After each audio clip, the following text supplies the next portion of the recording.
Hey everyone, just a quick note on this video. It's really tight shot, and that's done on purpose. I'm actually filming in Istanbul, and some of the filming I was doing in Abu Dhabi and on the plane to and from. This is a Muslim country, and I want to be respectful of that. I did get a few shots for B-roll, very short, but anytime I was focusing on anyone, I want to make sure that I'm respecting their privacy. So please be understanding of that, and I promise on most of the other videos you're not going to be looking up my nose the entire time. Thanks. Bye. Good morning. It's about 4 in the morning, and we are getting ready to land in Istanbul. You got it in your head now too, don't you? It's all right.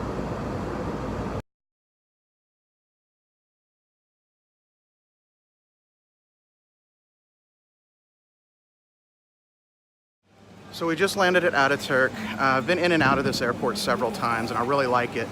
There are a number of duty-free shops. There's a whole lot of restaurants as well, which is good because I have 8.5 hours to kill.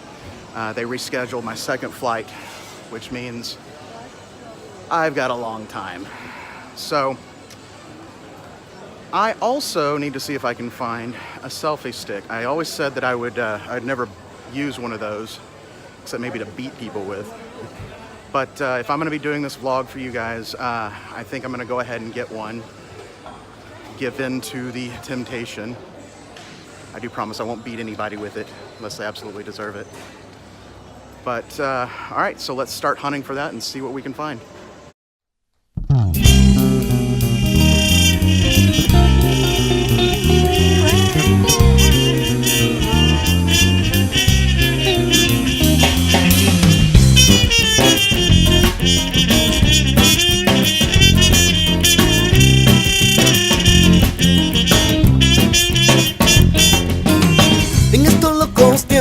Del cuento de la aldea global, el diablo vendió su alma. Break for a nice big X.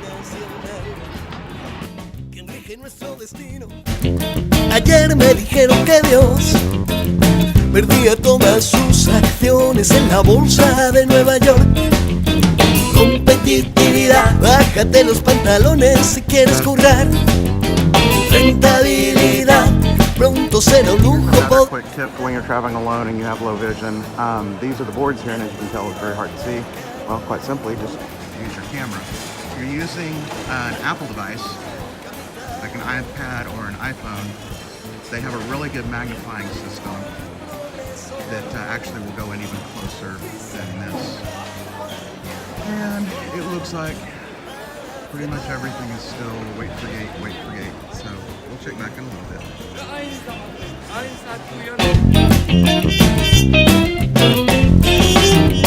En estos locos tiempos de la democracia en el mundo, desde un despacho 4 mamarrachos. 2 hours of searching and no selfie sticks. So let's just go find a place to camp out. Mientras el lujo viaja en primera, empatera la necesidad. Globalización pasa del ciudadano a consumidor. So let's talk about airports. I hate them. With a passion, I hate them. For most people, they're stressful. They bring out the worst in people. For me, they're absolutely humiliating. In fact, here at the Ataturk airport about 6 years ago was the first time I ever had to tell a flight attendant that I'm blind, but I'm not broken. And that's kind of where it came from, was actually from this airport, and it's something that's kind of stuck with me for a really long time. And I kind of like to take you through what happens when you walk into an airport having low vision. It's very difficult for people who can't see. It's very difficult for people who have a visual disability to identify what they are and kind of explain what help they kind of need. When I'm traveling solo and I walk into an airport, I have to get help. It's chaos. So what ends up happening is I have to identify myself as a visually impaired person. So I will usually try and find a security officer. I'll usually try and find a gate agent that can help with getting me to where I need to go. But then it's a matter of trying to explain what's wrong, why I need the help that I need. And if you try and tell somebody that you have macular degeneration, they look at you like you have an STD. Nobody knows what it is. Then if you try and explain to them that you are visually impaired or partially blind, is kind of a universal term that's used often. They don't know what to do with that either. It's honestly, I've actually had people try to give me their glasses before. Some people have actually wanted to know why I don't wear glasses. Honestly, because it doesn't help. So then you're left with the phrasing of legally blind, which again leads to glasses. So then you're left with visually impaired or blind. The problem with that ends up being that we all have this generalized idea of what blindness is. And normally if you say you're blind or you're visually impaired, they expect you to have a dog, to have a cane. And I'll tell you right now, airports are one of the few places that I have used a cane, mainly for identification. But here's where the problem comes in. This is where the big problem happens, is once you end up trying to explain what the issue is, they don't know what to do.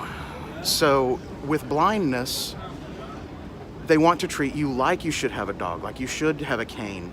So you end up literally being held by your arm, taken from place to place.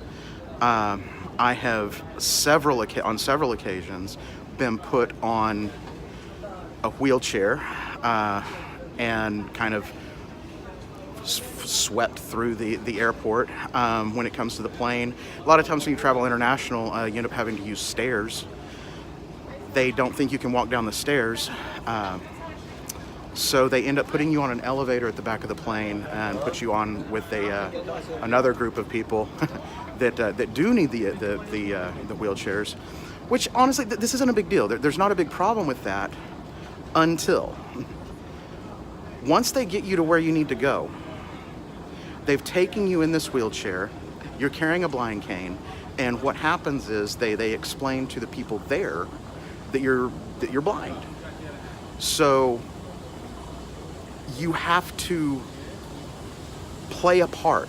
You have to actually pretend to be what you're not. And this is where the frustration ends, or where the frustration leads.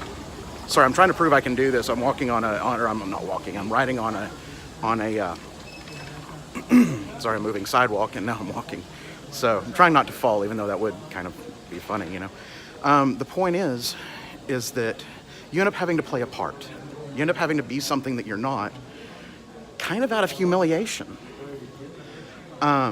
Because once you get to that place, if you get up and you walk to or you say, I want to walk and go smoke a cigarette, or I want to walk over to the bar and grab a beer, or I just want to get up and walk, period.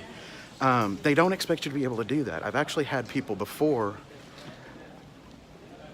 tell me that I was faking and that would be something that was illegal in certain countries, US being one of them also.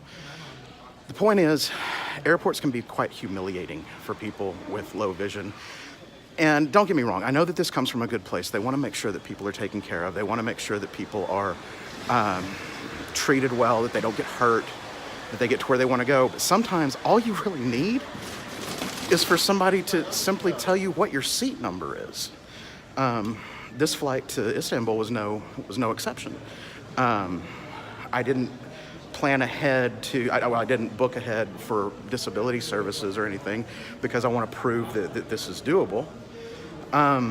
So when I got on the plane, I didn't bring my blind cane, I didn't do anything like that.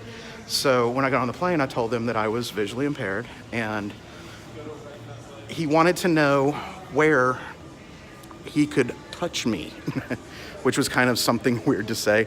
It's not the first time that's been said. It's just it's a translation thing, so people don't really know how to take it sometimes. But